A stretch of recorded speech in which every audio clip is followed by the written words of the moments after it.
আল্লাহ রাব্বুল আলামিন পবিত্র কোরআনে আল্লাহ তাআলা সুন্দর করে জানিয়ে দিলেন, ইন্নাল্লাযীনা আমানু ওয়া আমিলুস সালিহাতি কানাত লাহুম জান্নাতুল ফিরদাউসি নুজুলা। আল্লাহ রাব্বুল আলামিন বান্দারে নিশ্চয় যারা ঈমান আনয়ন করবে এবং নেক আমল করবে, আল্লাহ রাব্বুল আলামিন বললেন যারা ঈমান আনয়ন করবে এবং নেক আমল করবে, আল্লাহ পাক রব্বুল আলামিন তাদের মেহমানদারির জন্য আল্লাহ পাক রব্বুল আলামিন জান্নাতুল ফিরদাউস রেডি করেছে। আল্লাহ রাব্বুল আলামিন বলেন বান্দারে খালিদিনা ফিহা লা ইয়াবগুনা আনহা হিওয়ালা। আল্লাহ রাব্বুল আলামিন বলেন বান্দারে আমি তোমাদেরকে এমন একটা জান্নাত দিব, এমন জান্নাতুল ফিরদাউস আমি তোমাদেরকে গিফট করব, উপহার দিব। এই জান্নাতের মধ্যে তোমরা জীবন থাকবা, বলেন সুবহানাল্লাহ। আল্লাহ রাব্বুল আলামিন ঈমানদারদের সম্পর্কে আল্লাহ তাআলা পবিত্র কোরআনে অন্য জায়গায় বলেন, ইন্নামাল মুমিনুনা আল্লাযীনা ইযা যুকিরাল্লাহু وجلت قلوبهم وإذا تليت عليهم آياته زادتهم إيمانا। الله أكبر। الله رب العالمين আল্লাহ রাব্বুল আলামিন ঈমানদারদের আলামত সম্পর্কে আল্লাহ তাআলা পবিত্র করে শুদ্ধ করে জানাই দিলেন ঈমানদার কারা, ঈমানদার কারা। আল্লাহ রাব্বুল আলামিন সুন্দর করে পবিত্র কোরআনে বললেন যখন ঈমানদার তাদেরকে তুমি বুঝতে পারবা আপনি নিজেও ঈমানদার কিনা, এটা আপনি নিজে বুঝতে পারবেন কখন? দেখবেন যখন আপনার সামনে আল্লাহ রাব্বুল আলামিনের নাম নেওয়া হবে, আল্লাহ তাআলার কথা বলা হবে, আল্লাহ তাআলার নাম নেওয়ার সঙ্গে সঙ্গে যদি আপনার অন্তর ভয়ে থরথর করে কেঁপে ওঠে, আপনি যদি ভয় পান, আপনার অন্তরের মধ্যে ভয় সৃষ্টি হয়, মনে করবেন আপনি একজন ঈমানদার। অনেক বান্দারা আছে দেখবেন যখন ফজরের সময় মুয়াজ্জিন সাহেব as-সালাতু খায়রুম মিনান নাওম বলেন, অনেক আল্লাহ তাআলার বান্দা আছে এই বাক্যটা শোনার সঙ্গে সঙ্গে যতই ঠান্ডা হোক না কেন, কনকনে শীত হোক না কেন, আল্লাহ পাক রব্বুল আলামিনের বান্দারা ওই শীতকে উপেক্ষা করে তারা ঠান্ডা পানি দিয়ে ওযু করে মসজিদের মধ্যে চলে যায়। আমাদের মিনাজ বাজার মসজিদে দেখবেন ফজরের সময় কত মানুষ আগে আসে, আল্লাহ রাব্বুল আলামিন কত মানুষকে আল্লাহ রাখছেন। দেখবেন যারা কোন কোন শীতকে উপেক্ষা করে আল্লাহর নাম নেওয়ার সঙ্গে সঙ্গে মসজিদের মধ্যে চলে যায়, মনে রাখতে হবে আল্লাহ তাআলার ঈমানদার ওই ব্যক্তি। আল্লাহ পাক বলেন ওয়া ইযা তুলিয়াত আলাইহিম আয়াতুহু যাদাতুহুম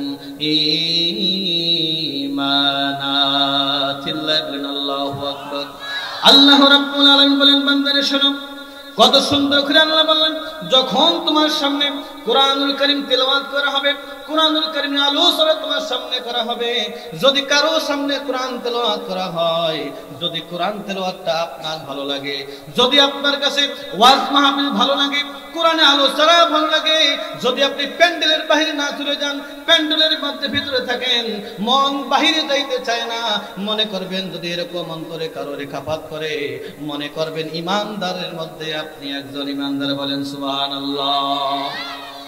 আল্লাহ রাব্বুল আলামিন কত সুন্দর করে ঈমানদার সম্পর্কে আল্লাহ তাআলা পবিত্র কোরআনে বলেন আলিফ লাম মিম আহাসিবান নাসু আন ইউতরাকু আন ইয়াকুলু আমান্না ওয়া হুম লা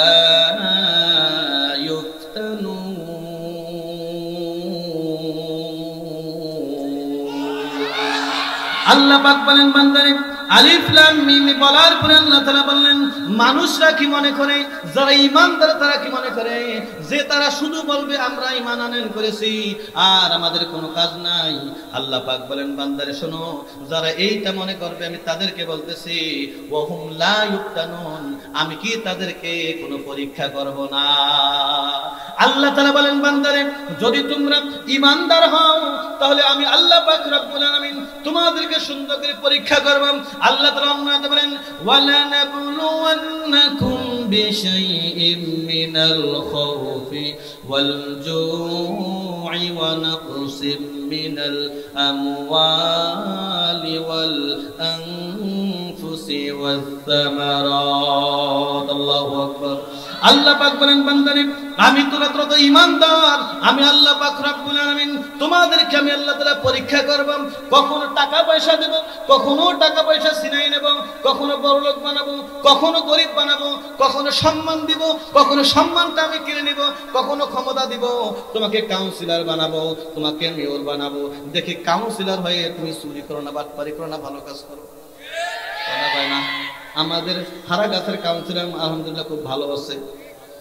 আমার বন্ধুগণ মনে রাখতে হবে আল্লাহ পাক রব্বুল আলামিন বললেন বান্দা তোমাকে আমি কখনো রোগ দিব, কখনো তোমাকে আমি সুস্থ রাখবো, এরকম করে আমি আল্লাহ তাআলা তোমাকে পরীক্ষা করব।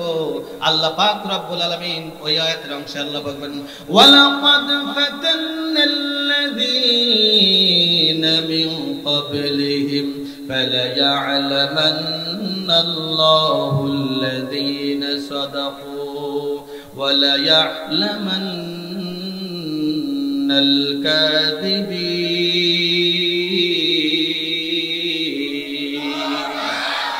আল্লাহ রাব্বুল আলামিন বলেন বান্দারে শোনো আমি ইতিপূর্বে অনেক জনকে আমি পরীক্ষা করেছি। হযরত আদম আলাইহিস সালাম থেকে শুরু করে বিশ্বনবী সাল্লাল্লাহু আলাইহি সাল্লাম পর্যন্ত যত পয়গম্বর আমি আল্লাহ তাআলা দুনিয়ার মধ্যে পাঠাইছি সবাইকে আমি আল্লাহ তাআলা পরীক্ষা করেছি। আমি খোলাফায়ে রাশিদিনকে পরীক্ষা করেছি, তোমাদেরকেও আমি আল্লাহ তাআলা পরীক্ষা করব। যত পরীক্ষা করেছিলেন ইব্রাহিম আলাইহিস সালামকে আল্লাহ নবীদের মধ্যে সবচেয়ে বেশি পরীক্ষা করেছিলেন আল্লাহ পাক রব্বুল আলামিনের বান্দা হযরত ইব্রাহিম আলাইহিস সালাম। যখন তিনি কি করলেন, যখন দাওয়াত শুরু করলেন, সব দিকে যখন দাওয়াত, সব দিকে ইসলামের দাওয়াত দিলেন, এদিকে নমরুদ করলো কি তিনি পছন্দ করলেন না, তিনি ইব্রাহিম আলাইহিস সালামকে কি করলেন হত্যা করার জন্য একটা পরিকল্পনা করলেন। আল্লাহ পাক রব্বুল আলামিন বলেন বান্দারে এরকম করে পরীক্ষা করেছি, এই কথাগুলো আল্লাহ পাক রব্বুল আলামিন পবিত্র কোরআনের মধ্যে কত সুন্দর করে আল্লাহ জানায় দিয়েছেন। ইসলামের ইতিহাসে লেখা রয়েছে, জীবনীতে লেখা রয়েছে নমরুদ করেছিল কি ইব্রাহিম আলাইহিস সালামকে হত্যা করার জন্য, মারার জন্য, আগুন দিয়ে পোড়ানোর জন্য এমন একটা কুণ্ড তৈরি করেছিলেন, দৈর্ঘ্যই ছিল 25 মাইল। কত মাইল? কত মাইল দৈর্ঘ্য ছিল, লম্বা ছিল 24 মাইল, আবার চ্যাপ্টাই ছিল কত 24 মাইল, প্রস্থ ছিল 24 মাইল। এরকম করে তিনি কি করেছিলেন, একটা গর্ত করেছিলেন। এই গর্ত ছিল প্রায় 100 গজ। 100 গজ দিছে, চতুর্দিকে হাজার হাজার কাঠ নিয়ে আসছেন, আসার পরে হাজার হাজার মন সেখানে কি তেল ঢেলে দিয়েছিলেন। তেল ঢেলে দেওয়ার পরে আল্লাহ তাআলার বান্দা কি করেছিলেন দেখেন। আল্লাহ পাক রব্বুল আলামিনের বান্দা হযরত ইব্রাহিম আলাইহিস সালাম জানেন তিনাকে আগুনের মধ্যে ফেলা হবে, তখন তিনি কি করলেন, কারো কাছে কোনো সাহায্য চাইলেন না। তিনি জানেন কত বড় কুণ্ড তৈরি করেছিলেন আল্লাহ পাক রব্বুল আলামিন। তিনি কি করেছিলেন, 24 মাইল দৈর্ঘ্য, 24 মাইল প্রস্থ, 100 হাত গভীর, এমন ভাবে আগুন জ্বালিয়েছিলেন আসমান অর্ধ মাইল উপরে যদি কোনো কি যাইতো, পাখি উড়ে যাইতো। আল্লাহ পাক রব্বুল আলামিন অনেক বান্দা ইতিহাসের মধ্যে লেখে এই পাখিগুলো যখন যাইতো ওখানে যাওয়ার সঙ্গে সঙ্গে অর্ধ মাইল উপরে থাকতেও আগুন দিয়ে আগুনের হেঁটে তারা ওখানে পরে মরে যেত। ইব্রাহিম আলাইহিস সালামকে যখন আগুনের মধ্যে ফেলা হবে ঠিক ওই সময় জিবরাইল চলে আসলেন। জিবরাইল এসে বলে ইয়া খলিলুল্লাহ, ইয়া খলিলুল্লাহ, ইয়া আল্লাহর হাবিব, আল্লাহর বন্ধু, আল্লাহর খলিল, ইয়া আল্লাহর খলিল শুনে রাখো, তুমি আমার কাছে সাহায্য চাও, আমি তোমাকে সাহায্য করব। হযরত ইব্রাহিম আলাইহিস সালাম বললেন তোমাকে কে পাঠিয়েছে? বলে আমি নিজেই আসছি। কি আসছে? নিজেই আসছি। বলে আমি তোমাকে একটা প্রশ্ন করি, বলো তো আগুন আমি কেন করতেছি? কই ইসলামের জন্য। কই ইসলামটা কার? কথা বলতে হবে কার? কই ইসলাম যদি আল্লাহর হয় তুমি কেন আসলা? যার ইসলাম সেই কি আমাকে দেখে না? সুবহানাল্লাহ, সে কি আমাকে দেখে না? ওই আল্লাহ কি আমাকে দেখে না আমি কোন অবস্থানে আছি? ওই আল্লাহর কাছে আমি সাহায্য চাই, দুনিয়ার কারো কাছে আমি সাহায্য চাই না। বলেন সুবহানাল্লাহ। আল্লাহ রাব্বুল আলামিনের বান্দা ইব্রাহিম আলাইহিস সালাম যখন সাহায্য চাইলেন না আছে, হঠাৎ করে আল্লাহ পাক রব্বুল আলামিন আসমান থেকে জিবরাইলকে বলেন, জিবরাইল তুমি চলে আসো। জিবরাইল আলাইহিস সালাম যখন গেলেন, যাওয়ার পরে জিবরাইলকে বললেন, জিবরাইল ওই আগুনকে তুমি দেখো। আল্লাহ পাক রব্বুল আলামিন সুন্দর করে বলেন, কুন্না ইয়া নারু কুনি বারদাও ওয়া সালামান আলা ইব্রাহিম।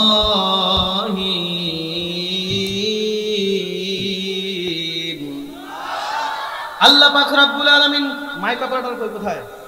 দেখেন না সাউন্ড কম আসতেছে, একটু দেখবেন না, মাইকটা পড়ে গেছে, একটু এদিকে আসেন। আল্লাহ রাব্বুল আলামিন বলেন, আগুন শোনো, তুমি কি হয়ে যাও, ইব্রাহিমের জন্য কি হয়ে যাও, তুমি শীতল হয়ে যাও। বলেন সুবহানাল্লাহ। আল্লাহ পাক রব্বুল আলামিন যখন আগুনকে বললেন, আগুন কি হয়ে গেল, তার পয়গম্বরের জন্য আগুন একবারে শীতলতম হয়ে গেল। বলে সুবহানাল্লাহ। কেমন করে তারা বিশ্বনবীকে ভালোবাসতো, যখন বিশ্বনবী আহ্বান করতেন তারা দুনিয়ার সমস্ত কাজ কর্ম ছেড়ে তারা বিশ্বনবীর কাছে আসতে। বলেন সুবহানাল্লাহ। তারা যদি বিশ্বনবীর কাছে আসতে পারে, তাহলে আমি আপনাদেরকে বলতে চাই, আপনারা আলেম ওলামার সাথে থাকবেন কি থাকবেন না? কথা কন, কথা বলেন। আলেমদের সঙ্গে থাকবেন।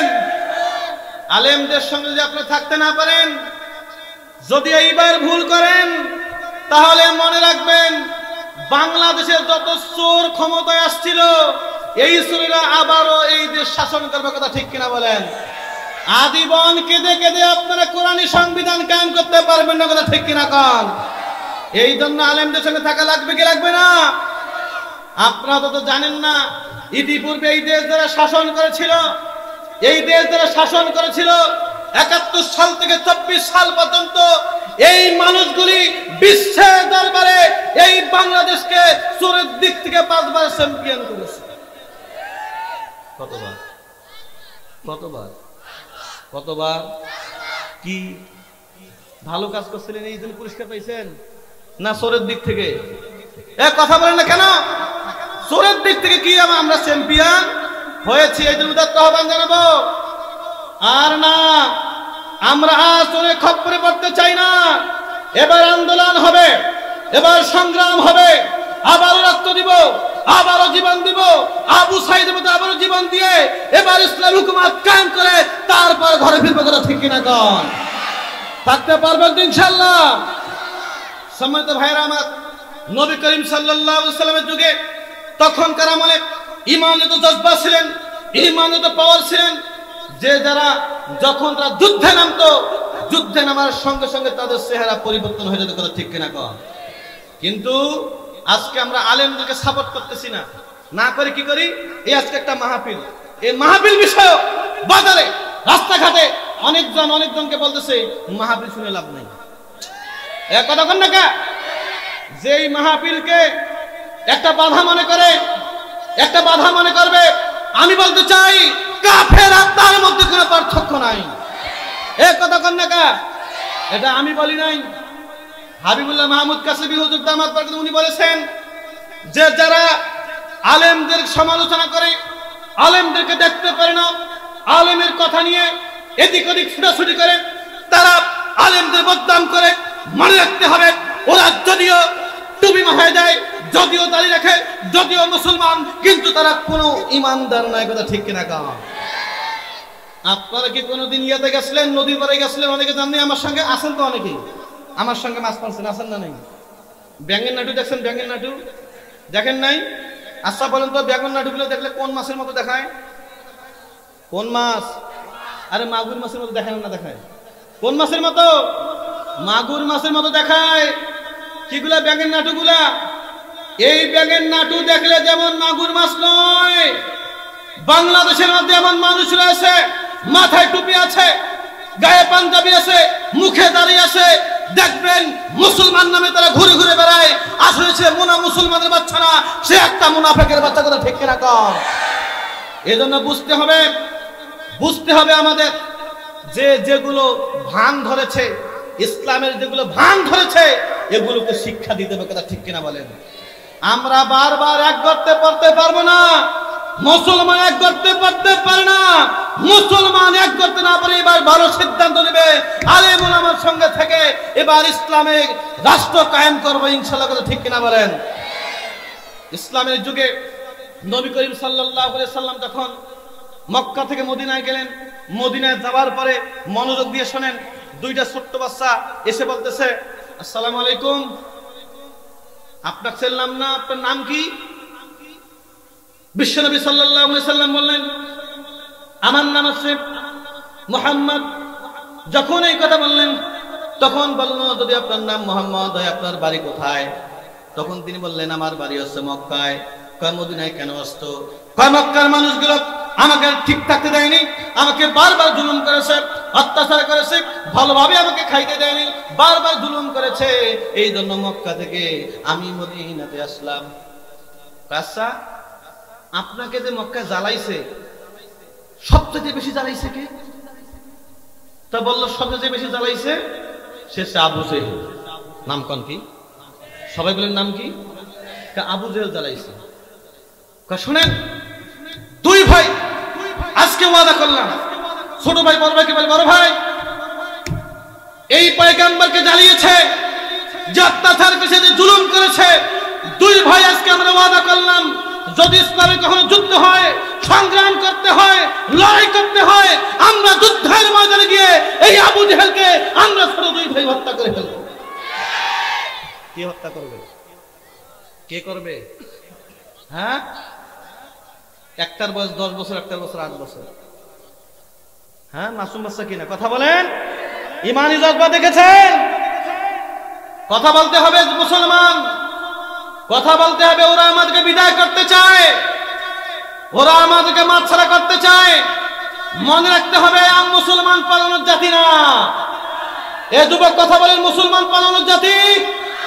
আমরা বদর থেকে পালিয়ে যাইনি, আমরা উহুদ থেকে পালিয়ে যাইনি, আমরা কারবালা থেকে পালিয়ে যাইনি, আমরা 5 আগস্ট বাংলাদেশ থেকে পালিয়ে যাইনি। আমরা এবার আন্দোলন হবে, সংগ্রাম হবে, ইসলামী হুকুমত কায়েমের আন্দোলন। কথা কোন ঠিক কিনা? সেই জাতি দুইটা ছোট বাচ্চা, মাজ আর মুয়াজ। আল্লাহু আকবার। নাম কি বলেন? মাজ আর মুয়াজ। ছোট ভাই বড় ভাইকে বলতেছে, ভাইজান চলেন এখন বাড়িতে যাই। যখন বাড়ির মধ্যে গেল, বাড়ির মধ্যে যাওয়ার পরে দুই ভাই যখন ঘরের মধ্যে ঢুকলো, ঢোকার পর তার জনম দুঃখিনী মা বিলাপ করে কাঁদতেছে। বিলাপ করে যখন কাঁদা শুরু করলো, ছোট্ট ভাই বড় ভাই দুই ভাই মিলে তার মাকে বলল, মা আপনি কাঁদেন কেন? তখন তিনি বললেন, বাবারে, আজকে হঠাৎ করে বিশ্বনবী সাল্লাল্লাহু আলাইহি ওয়াসাল্লাম যুদ্ধের আহ্বান জানিয়েছে। আজকে যদি তোমার বাবা বেঁচে থাকতো, তাহলে আমি তোমার বাবাকে আমি কোথায় পাঠাতাম? যুদ্ধের ময়দানে পাঠাতাম। তোমার বাবা যুদ্ধের ময়দানে যেত, আর কিয়ামতের দিন আল্লাহ পাক রব্বুল আলামিন যদি আমাকে জিজ্ঞেস করতো, তুমি আমার নবীকে নিয়ে আসতো, আমি আল্লাহ কি বলতাম? মাওলা, আমি কিছুই আনতে পারি নাই। আমি আনতে পেরেছি শুধু একটা জিনিস, আমার স্বামী ইসলামের মুজাহিদ ছিলেন। কি ছিলেন? ইসলামের মুজাহিদ ছিলেন। সন্তানগুলো বলল, মা আপনি কাঁদেন না কেন? আমার বাবা নেই, তাতে কি হয়েছে? আমরা দুই ভাই তখন মারা যায়নি। আল্লাহু আকবার। কালকে নাস্তার পরে কইন সকালবেলা ছোট ভাই বড় ভাই মিলে মাকে বলল, মা চিন্তার কোনো কারণ নাই, আমরা দুই ভাই যুদ্ধের ময়দানে যাব। মা ডাকতে বলল, বাবা তুমি ছোট, একটা 8 বছর, একটা 10 বছর, তোমরা কেমন করে যুদ্ধ করবা? তোমরা যদি যুদ্ধের ময়দানে যাও, যাওয়ার সঙ্গে সঙ্গে ওই ঘোড়ার পায়ের মধ্যে তোমরা পড়ে যাবা, মানুষদের পায়ের মধ্যে পড়ে যাওয়া, সিপাহি সাবা পরে তোমার হত্যা হয়ে শেষ হয়ে যাবা। তখন বলল, মা চিন্তা করবেন না, কেমন করে যাইতে হয় আমরা যাব। বিশ্বনবী সাল্লাল্লাহু আলাইহি ওয়াসাল্লাম হঠাৎ করে বললেন, ফজরের নামাজের পরে মসজিদে নববীর সামনে সবাই উপস্থিত হবা। দেখা গেল যুদ্ধের যাওয়ার জন্য কানা খোরা ন্যাংরা নুলে সবাই উপস্থিত। আল্লাহু আকবার বলবেন না আপনারা? আল্লাহর সঙ্গে মন খারাপ করতেছেন নাকি আপনারা? চিল্লাবেন আল্লাহু আকবার। কানা খোরা নাঙ্গা সবাই উপস্থিত। বিশ্বনবী বললেন ইন্না লিল্লাহ। কি হবে এখন? সবাইকে তো যুদ্ধের ময়দানে নিয়ে যাওয়া যাবে না। বিশ্বনবী সাল্লাল্লাহু আলাইহি সাল্লাম চিন্তা ভাবনা করলেন সবাইকে নিয়ে যাওয়া হবে না। সবাইকে বললেন তোমরা লাইন হয়ে যাও, তোমার লাইন হয়ে যাও, আমরা এখন মাপ দেব। মাপ করতে করতে আমরা যুদ্ধের ময়দানে নিয়ে যাব। ছোট ভাই বড় ভাইকে বললো ভাইজান এবার হয়েছে, এবার যুদ্ধ যাওয়া হয়েছে, তোরাও ছোট আমরাও ছোট, এখন কি হইবে? চিন্তা এখনো করিস না, মুই সামনে তুই পাশ পাকে যা। সুবহানাল্লাহ। আমি পেছনে, আমি সামনে তুই পেছনে যা। যখন বিশ্বনবী আসলো মাফ করার জন্য, দেখে 10 বছরের বালক, তিনি দাঁড়াইছেন পায়ের ওপর। কতক্ষণ টাকা পায়ের ওপর ভর দিয়ে দাঁড়াইছে। বিশ্বনবী বলেন তুমি এরকম করে দাঁড়াইছো কেন? তখন সে বলল হুজুর আমি তো এমনি খাটো, আপনি তো আমাকে নেবেন না, এই জন্য পাও খাড়াকে লম্বা হয়েছে। বিশ্বনবী সাল্লাল্লাহু আলাইহি সাল্লাম বললেন তুমি যেহেতু একটা পুত্র, কয় না হুজুর আমরা আরো একটা ভাই আছে, তো একটা কাজ করো, তোমাকে যুদ্ধে যাওয়ার দরকার নাই, যাও তোমার মা আছে বাড়ি। কয় হ্যাঁ বাড়িতে মা আছে। বাবা মারা গেছে। কয় যাও যুদ্ধে যাওয়ার দরকার নাই, যাও তুমি বাড়ির মধ্যে যাও, বাড়ির মধ্যে গিয়ে তুমি তোমার মার খেদমত করো। যুদ্ধে যাওয়ার জন্য যুদ্ধ করলে যেরকম সওয়াব হবে আল্লাহ পাক রব্বুল আলামিন তোমাকে সেরকম সওয়াব দিবে। তখন বলল হুজুর মোর মা ওই মুখ পাড়ে দিয়েছে। সুবহানাল্লাহ বলেন। বিশ্বনবীকে বললেন হুজুর আমি কি করবো, মার কাছে কেমন করে যাব? আমার মাই তো আমাকে যুদ্ধে পাঠিয়েছে অনুমতি নিয়ে আসতি। সত্যি? চলো। কোথায়? যুদ্ধের ময়দান। বিশ্বনবী সাল্লাল্লাহু আলাইহি সাল্লাম মাফ করতে করতে শেষে আসি দেখলেন ছোট বাচ্চা 8 বছরের বালক। তখন তিনি বললেন বাবা তুমি কেন এখানে? কয় হুজুর আমি যুদ্ধ যাবো। কয় বাবা তোমাকে যুদ্ধ নিয়ে যাওয়া যাবার নাই। কয় না হুজুর আমি যুদ্ধে যাব। তখন তিনি বললেন না তুমি যুদ্ধে গিয়ে কি করবা, তোমার চাইতো কিন্তু আমার তরবারিটা অনেক বড়। সুবহানাল্লাহ। তুমি কি করবা? তখন এই ছোট্ট বান্দা ইমানের জজবা দেখেন, পাওয়ার দেখেন। ছোট্ট বান্দা তখন এমন সময় তিনি করলেন কি হুজুর আমার সামনে একটা ছেলে নিয়েছেন। কয় হ্যাঁ নিছি। তো বয়স কত? 10। ওইটা আমার বড় ভাই আছে। আমার বড় ভাইটা জেনে পারবেন আমাকে তো সমস্যা কি? কারণ আমার তোমাকে নেওয়া যাবে না, তোমার বড় ভাইটা দুষ্ট পিষ্ট একটু মোটা তাজা আছে, তুমি তো একলে ন্যাংলা হ্যাংলা, তোমার দ্বারা হবার নয়। তখন তিনি বললেন বা হুজুর একটা আপনাকে আমি একটা আপনাকে অনুরোধ করতেছি, আমার ভাই এবং আপনি আমাকে লড়াই করতে দিবেন, কুস্তি করতে দিবেন।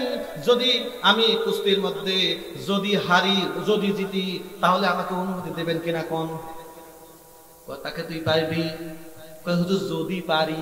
সুবহানাল্লাহ। হুজুর যদি পারি। বিশ্বনবী সাল্লাল্লাহু আলাইহি সাল্লাম মুআয আর মুআজকে দাঁড় করালেন, সবাইকে বললেন আজকে এখানে কুস্তির লড়াই হবে। যদি ছোট বাচ্চাটা বড় ভাই বড় জনকে হারাইতে পারে তাহলে আজকে কি হবে, এই যুদ্ধের ময়দানে যাবে।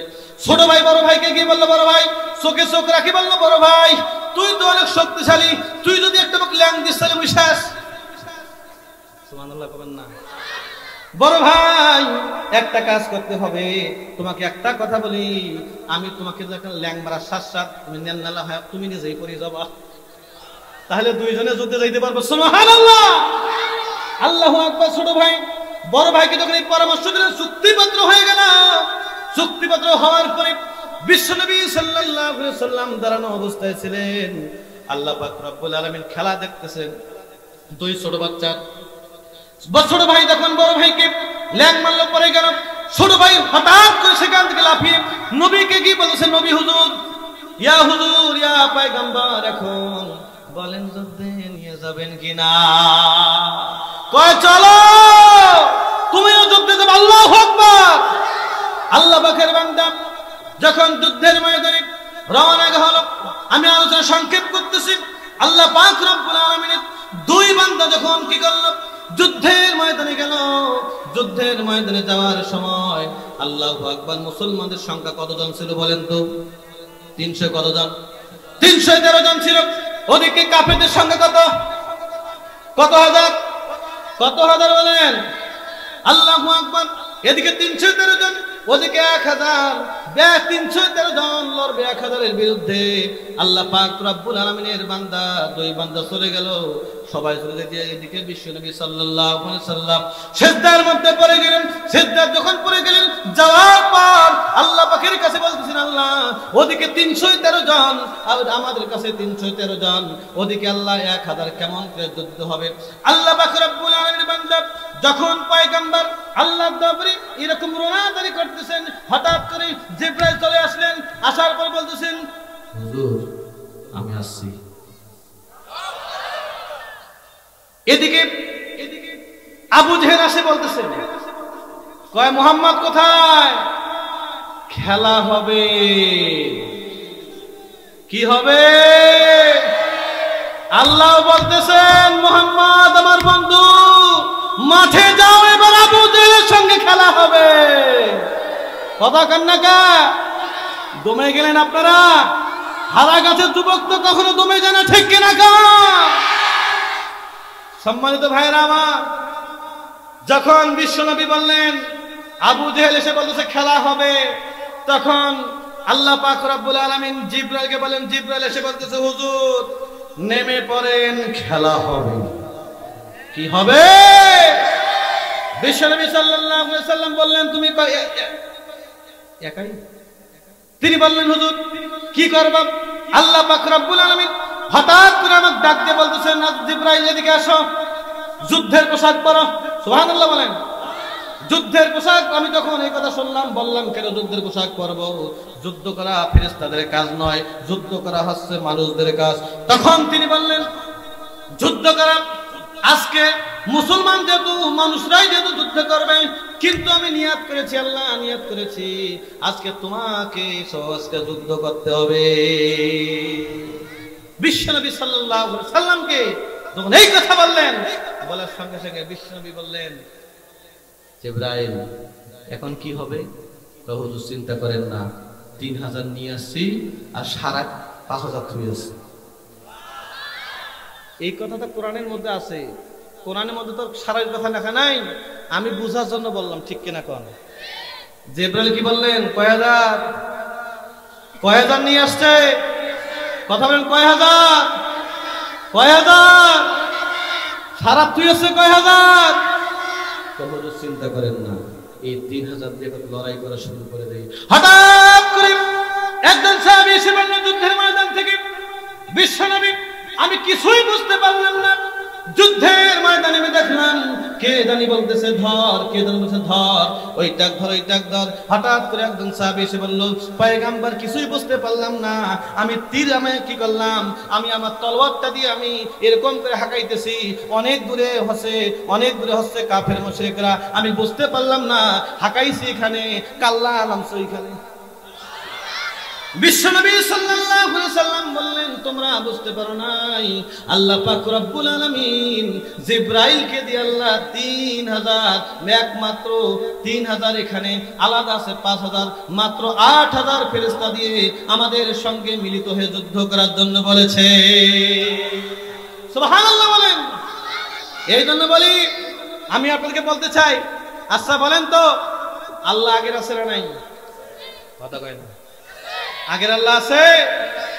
সম্মানিত হাজিরিন, সেই 1000 কাফের, 1000 তলোয়ার, 1000 ঘোড়া, আর মুসলমানদের 313 জন, ঘোড়া 2টা, তলোয়ার 8টা।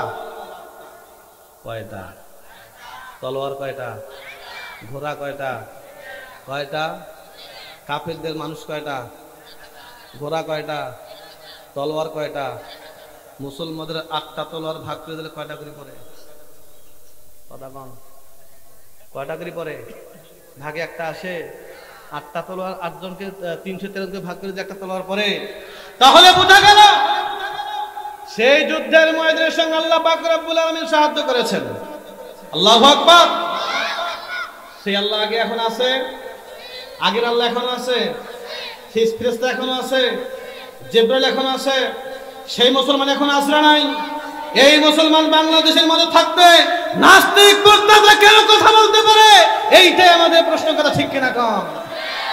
আমরা যদি একতাবদ্ধ হইতাম, আমরা যদি আমাদের ঈমান কামান ঠিক রাখতাম তাহলে বাংলাদেশের যে কটা নাস্তিক মুরতাদ রয়েছে, আমার হারাগাছের যে কটা শিশু আছে, রংপুরের যে কটা শিশু আছে, এই কটা প্রসাবই যথেষ্ট ওই কয়টাকে হত্যা করার জন্য।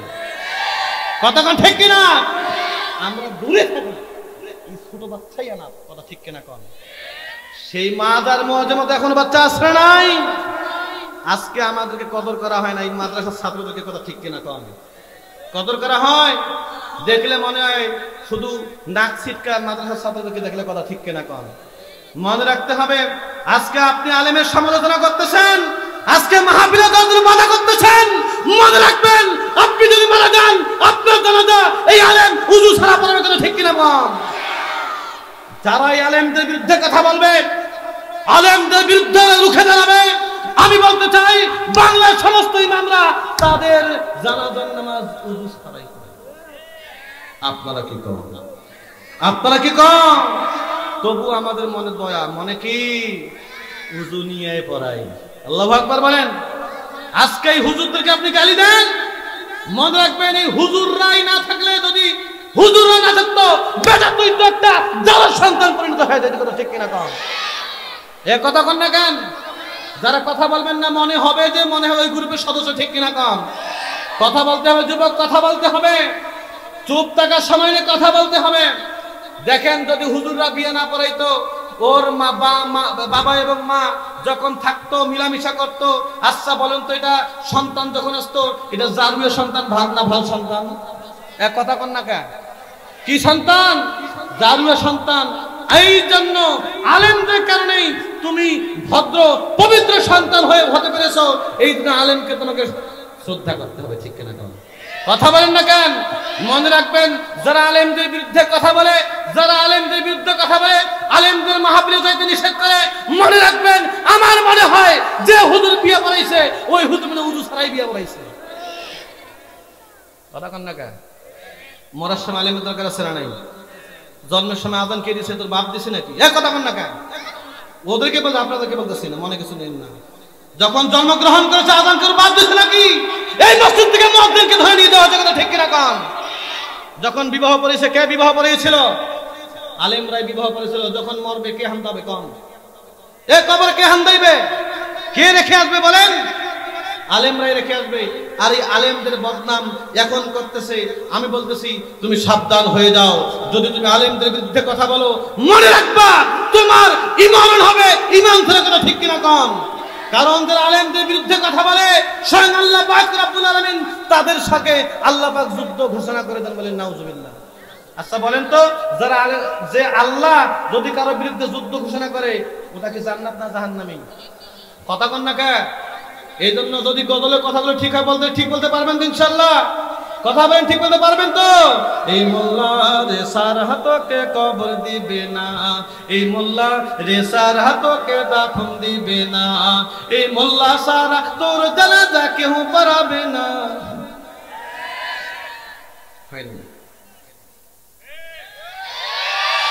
এই মোল্লা সারা তোর জানাজা কেউ পড়াবে না, এই মোল্লা রে সারা তোকে কবর দিবে না, এই মোল্লা রে সারা তোকে দাফন দিবে না, এই মোল্লা সারা তোর জানাজা কেউ পড়াবে না, এই মোল্লা সারা তোর জানাজা কেউ পড়াবে না, এই মোল্লা রে সারা তোকে কবর দিবে না, এই মোল্লা রে সারা তোকে দাফন দিবে না।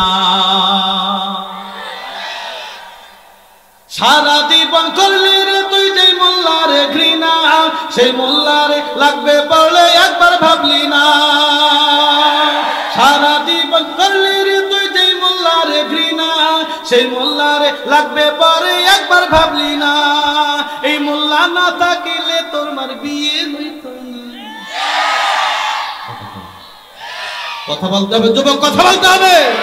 এই মোল্লা না থাকিলে তোমার বিয়ে হইতো না, এই মোল্লা রে সারা তোকে কবর দিবে না, এই মোল্লা রে সারা তোকে দাফন দিবে না, এই মোল্লা সারা তোর জানাজা জানাজা কেহ পড়াবে না, এই মোল্লা সারা তোর জানাজা কেহ পড়াবে না, এই মোল্লা রে সারা তোকে কবর দিবে না, এই মোল্লা রে সারা তোকে দাফন দিবে না। সারা জীবন করলি রে তুই যে মোল্লারে ঘৃণা, সেই মোল্লারে লাগবে পারে একবার ভাবলি না। সারা জীবন করলি রে তুই যে মোল্লারে ঘৃণা, সেই মোল্লারে লাগবে পারলে একবার ভাবলি না।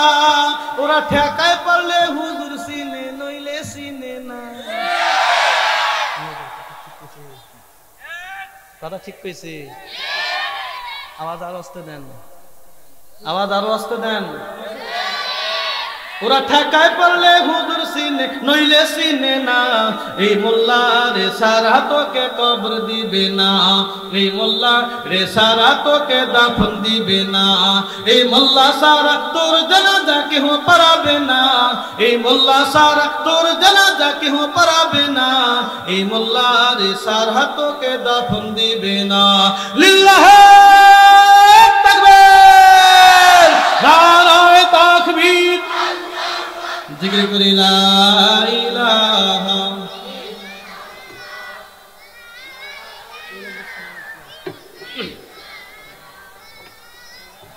ইলাহা ইল্লাল্লাহ, লা ইলাহা লা ইলাহা ইল্লাল্লাহ মুহাম্মাদুর রাসূলুল্লাহ। আল্লাহ পাক রব্বুল আলামিন ছোট্ট দুই বান্দা, গভীর মনোযোগ দিবেন।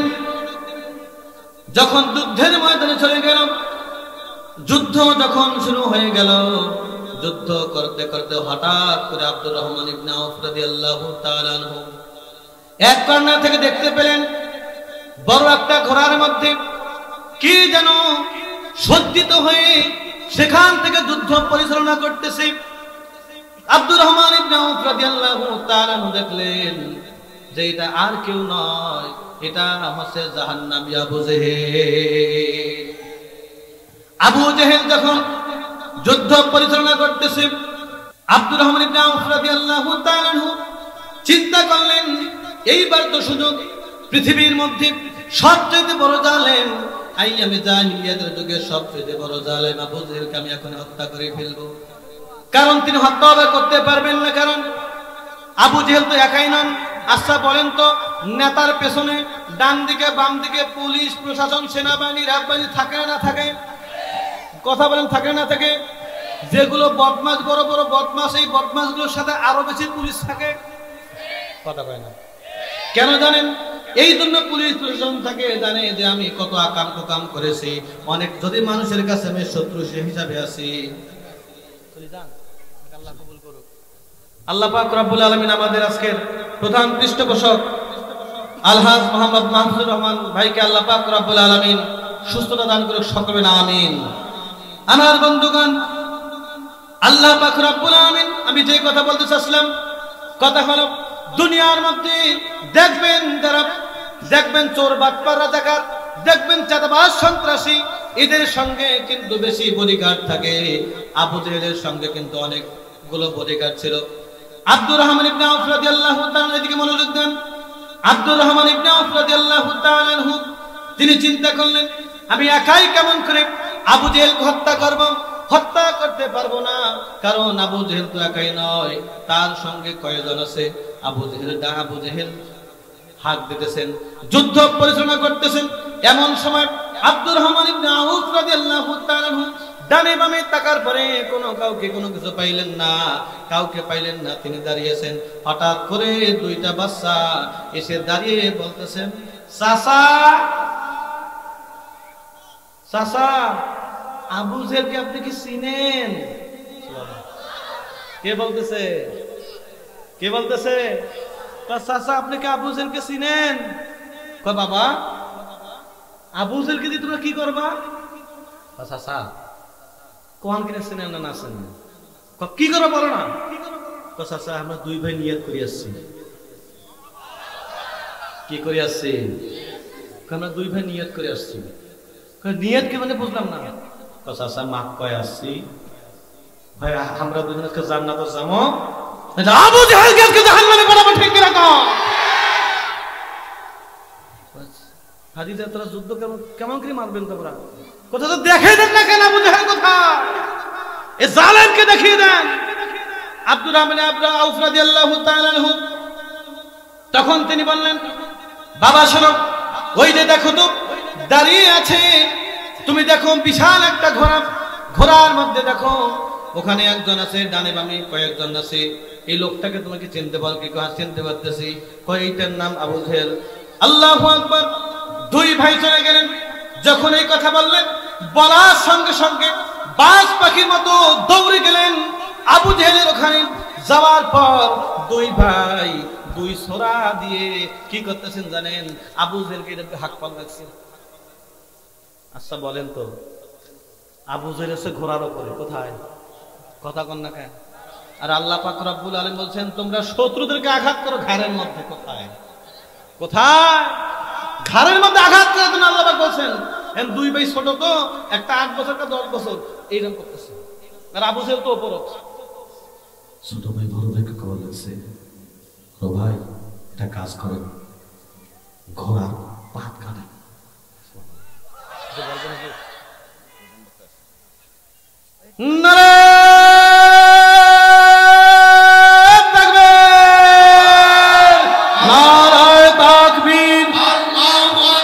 প্রধান বক্তার আগমন, শুভেচ্ছায় স্বাগতম। সুবহানাল্লাহ বলেন।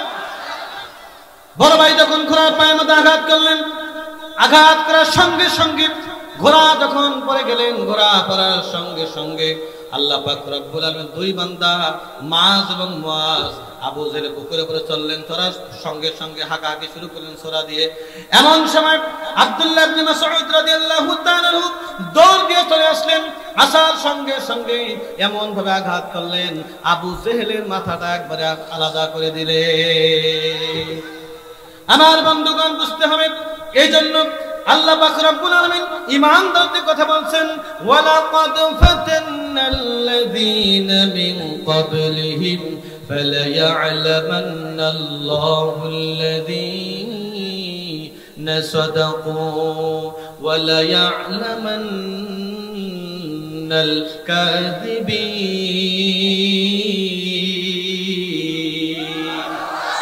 আল্লাহ পাক রব্বুল আলামিন যাচাই করেন, বাছাই করবেন, কারা সত্যবাদী, কারা মিথ্যাবাদী, কারা আলেমকে ভালোবাসেন, কারা আলেমের সমালোচনা করেন, কারা আলেমদের সঙ্গে থাকবেন, কারা যুদ্ধ করবেন আলেমদের সঙ্গে, সাথে নিয়ে কারা যুদ্ধের ময়দানে গিয়ে ইসলামী হুকুমত কায়েম করবেন।